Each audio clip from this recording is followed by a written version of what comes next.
இன்றைக்கி நம்மள பல பேர் பார்த்து குழம்பிக்கிற ஒரே ஒரு விஷயம் என்னென்னா, ரியல் எஸ்டேட் ஆடில் நிறைய இடத்துல டிடிசிபின்னும் போடுறாங்க, சிஎம்டிஏன்னும் போடுறாங்க. அப்படின்னா என்ன? அப்படின்னா என்னவாக இருக்கும்? பெரிய ஒரு தொழில்நுட்பமாக இருக்குமா? அதெல்லாம் எதுவுமே கிடையாது. ஃபஸ்ட்டு டிடிசிபி அப்படிங்கிறது மாவட்ட மட்டத்தில் உள்ள அனுமதி வாங்கும் துறை. அதுக்கப்புறம் சிஎம்டிஏ அப்படிங்கிறது சென்னை மாநகர வளர்ச்சி ஆணையம் அப்படிங்கிறது தான் சிஎம்டிஏ அப்படின்னு நம்ம சொல்கிறோம். இது ரெண்டுக்கும் கன்ஃபியூஷனே எதுவும் வேண்டாம். டிடிசிபி அப்படிங்கிறது கிராமப்புறம் நகர்ப்புறங்களை குறிக்கும். சிஎம்டிஏ அப்படிங்கிறது சென்னை மற்றும் சுற்று வட்டாரத்தில் உள்ள பகுதிகளில் இருக்கிறத சிஎம்டிஏக்குள்ளே கொண்டு வந்திருப்பாங்க. இந்த கட்டுப்பாட்டுக்குள்ளே தான் நம்ம நிலங்களை பதிவு செய்கிறதா இருக்கட்டும், இந்த அப்ரூவலாக இருக்கட்டும், இதெல்லாம் நம்ம பண்ணியிருப்போம்.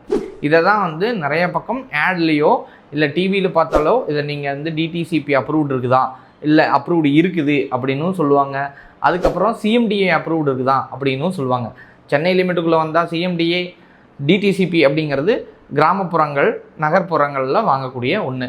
வேறு எந்த டிஃப்ரென்ஸ் இல்லை. இது மாதிரி நிறைய இன்ட்ரெஸ்டிங்கான டிஃப்ரென்சஸ், வீடியோஸ், லேண்டை பற்றின எல்லா இன்ஃபர்மேஷன்ஸும் உங்களுக்கு நான் ரெகுலராக அப்டேட் கொடுத்துட்ருக்கிறேன். இந்த சேனலில் அப்படியே ஒரு கிளிக் பண்ணிக்கோங்க, பெல் பட்டனை ரிங் பண்ணிட்டு ஷேர் பண்ணுங்கள். தெரியாதவங்க எல்லாத்துக்கும் லேண்ட் சம்மந்தமாக என்னென்ன வேணும் அப்படிங்கிறதையும் போடுங்க. நான் கண்டிப்பாக அடுத்த வீடியோவில் உங்களுக்காக பதிவு செய்கிறேன்.